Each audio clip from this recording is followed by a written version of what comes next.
everybody, I'm Elizabeth Hines from OurPaleoFamily.com, and I am going to confess to you that this is an experiment today, but it's an experiment that I'm pretty sure is going to work. We are making scalloped potatoes, or potatoes au gratin. Different people call them different things. And we're going to make them in the Instant Pot. So I cut this onion in a strange way. So anyway, I'm starting with dicing my onions fairly small, and I have a nice heaping tablespoon of my clarified butter in the skillet, and that's going to give me a little bit of that butter flavor, but also because it's essentially just the butter oil at this point, it will withstand the heat really well. I did a terrible job cutting that onion. Don't copy my onion chopping skills in this instance. And it's starting to smoke, which is actually fine for clarified butter. It is going to sizzle a little bit when I put these onions in. So this was half of a small onion. I really only want about a half a cup of onion. There it goes.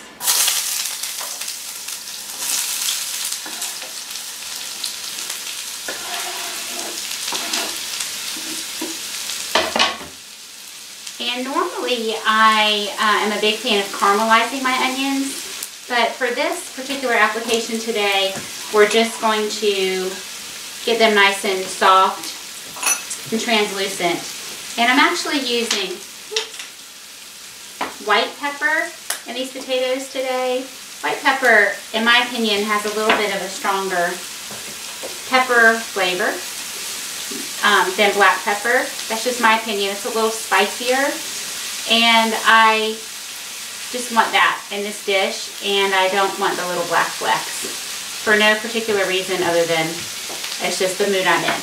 So this is what we're going to do to get started. So to cook something like this in the Instant Pot, you really need a separate container. So this is a 7-inch springform pan, and it has 3-inch high sides. So it looks pretty small, but it'll really hold a lot. And then I have about 1.5 pounds of potatoes, and I have about 3/4 white potato, or actually they're yellow potatoes, and then about 1/4 sweet potato, just for variety. It'll look pretty. And I just wanted to show you how I sliced these. This is actually a very old mandolin, and the brand is Life Height, and I know that I bought it through Pampered Chef way back in the day. And you can get a really nice all metal mandolin for a lot of money, or you can get a sort of a hard plastic one for not a lot of money.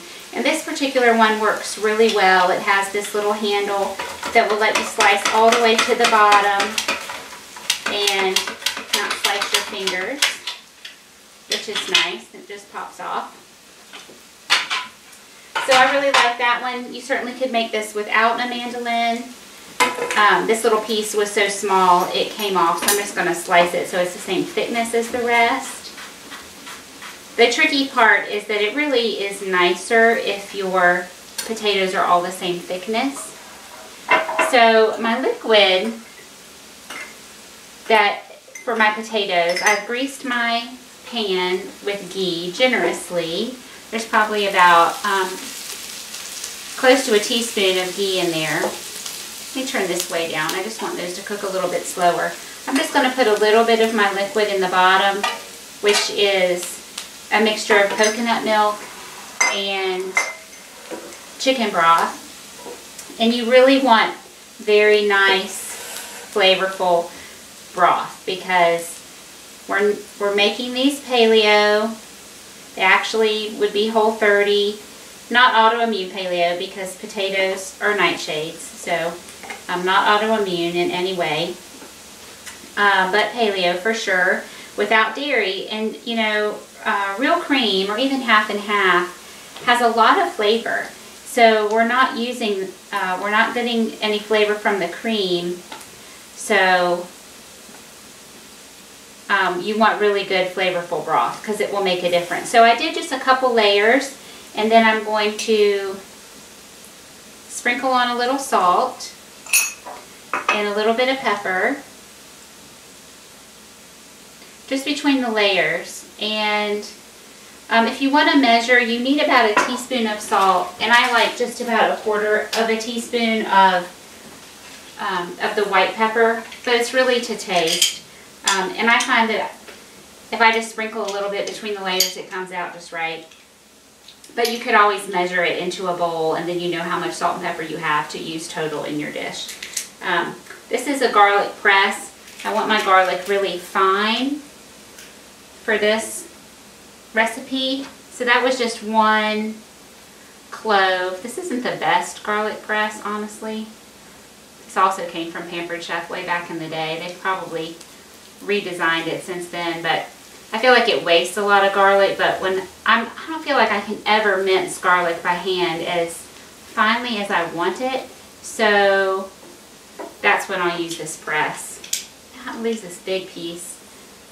It's sort of like you can do it without peeling it, which is nice, but I do feel like you lose a good bit. So I want to start smelling that garlic. It'll get nice and fragrant. My onions are just about ready.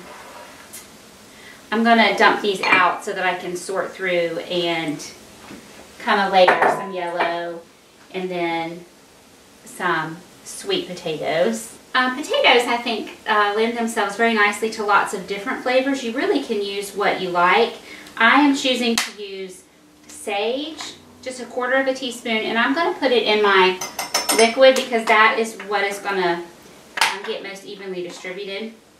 So a quarter of a teaspoon of sage and a quarter of a teaspoon of thyme, and then just a little shave of nutmeg. Anything with a cream sauce, even savory dishes typically will have just a little bit of nutmeg, which is a very complimentary flavor. So if you had ground nutmeg already, that would just be the teeniest little pinch of nutmeg. Let me stir this around.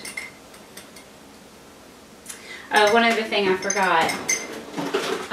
So I bought this pan, this little springform pan, with the intention of making cheesecake in the Instant Pot, and I have made it to the point that we just can't eat any more cheesecake, especially since I'm trying to not eat dairy very often. And it just never turned out right. Like, it would taste good, but the texture was a little funny, and it would overflow, and it was just a mess. And so I'm done for now with cheesecake in the Instant Pot, but we have other uses for that pan. Okay, so my onions are how I want them, so I'm just going to sort of sprinkle these between the layers as well. And I know this was my husband's question, but you're going to make scalloped potatoes in the Instant Pot, but the best part is you know how they get kind of brown and crispy on top. So never fear. That's part of the reason why we're making them in a pan like this, so that we can take it out and put it under the broiler for a few minutes and get that crispy topping. Even though there's no cheese, trust me, it'll still work and it'll still be delicious. So we just continue with this process. It doesn't have to be pretty in any way. I'm just layering. I really do want the yellow on top though, so I want to make sure I have enough for that.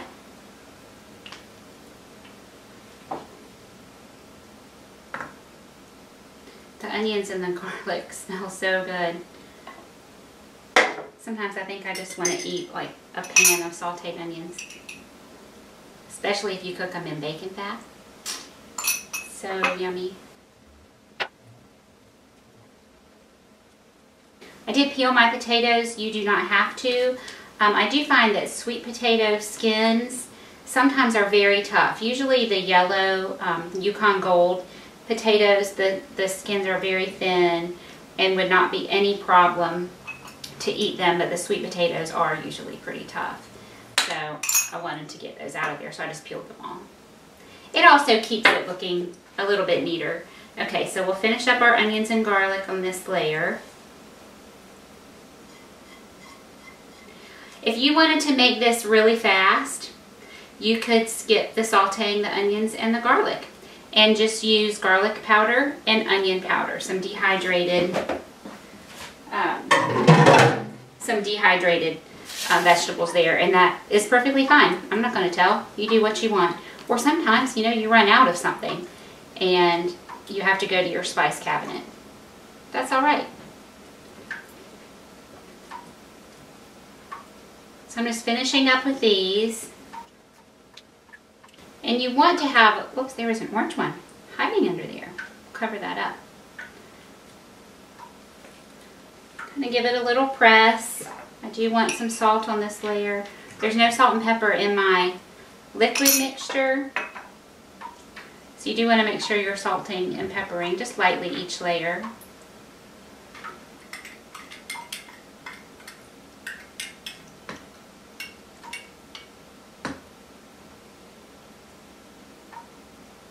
Regarding my coconut milk in here, it was almost entirely the cream from the top of the can. There was a little bit of just the coconut water, but not very much. Okay, you always want some water. So I have a cup of water, and I'm going to use this rack.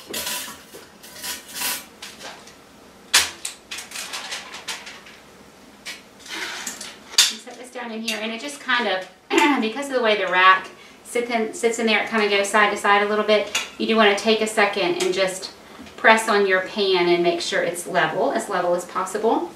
And then we're ready to go. Make sure our gasket's in there, and it is. And we want it on sealing. And we're going to do 20 minutes. So if you've never made scalloped potatoes before, you have been missing out. They're delicious, but they take a long time, like an hour and a half in the oven. So we're going to do 20 minutes in the Instant Pot, and then broil them in the oven at the end. It'll take about probably 10 minutes to come up to pressure. I'm going to let the pressure come down naturally, so I'll see you back in about 35-40 minutes. Hey everybody, so I'm back, and what I did not show you was that I set the Instant Pot for 20 minutes because I looked at some recipes, which I typically do, look at a whole bunch of recipes when I'm trying to create something new. And I saw several that said to cook the potatoes like this for 1 minute or 3 minutes or 5 minutes. And then I saw some that said to cook it for an hour, and I was like, that's just crazy. So anyway, 20 minutes was not enough. So it only took 10 minutes for the pressure to come down. I let it come down naturally. I checked them by sticking my knife in, and I was met with a lot of resistance. So I knew that my potatoes weren't done, and I'll show you. Just go like this. Just stick your knife in, and you really should not be met with any resistance when they're done. But there was a lot of resistance, and I knew it needed more time, so I just immediately put them back in for 20 more minutes, and it came back up to pressure really quickly, and now I just quick released. So we had a total of close to an hour of cooking, and at this point they look just like cooked potatoes, and there's like a little sauce, so they're going to go under my broiler until we get a nice browning on top, and then I'll show you the finished potatoes. Hey everybody, so our scalloped potatoes are done. I hope you can see how beautiful they look. Nice and golden brown on top. They're definitely cooked through, but have that little crunchy layer on top. And I'm just going to cut a piece.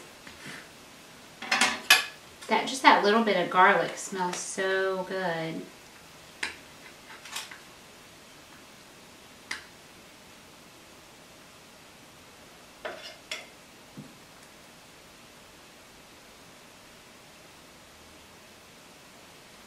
Can I taste it with the serving spoon?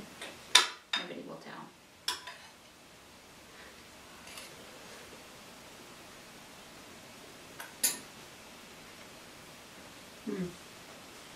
It's so delicious. Now, you can see I have liquid in there. So if these had been cooked entirely in the oven, most of that would have evaporated away. Instead, by doing these in the pressure cooker, we've retained all that moisture. The potatoes are cooked perfectly. They have amazing flavor. I got the little crispiness on top, but I have liquid in there instead of it having evaporated and gotten really thick. If that bothers you, you can add a thickener. So whereas I just mixed my coconut cream and my broth and my herbs together, and sorry, I'm cooking broccoli, so I'm hearing it talk to me over there.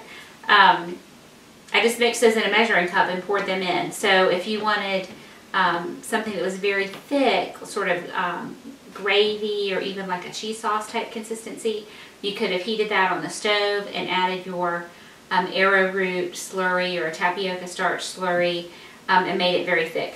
This doesn't bother me because frankly that is the kind of thing that I would put in a bowl and eat it like soup because it has really great flavor. It was yummy broth and coconut cream, and it has the onions and the garlic and the sage and the thyme that's infused it. So I have my perfect potatoes and I get soup on the side. So was there much of a time savings by making the scalloped potatoes in the Instant Pot? No, not really, because including my prep time and then the cooking time, it took about an hour. So if I had baked this in my oven, I could have used a shallower pan, and then it would have still probably cooked in about an hour. But I know that some of you love your Instant Pot and you just want to use it all the time.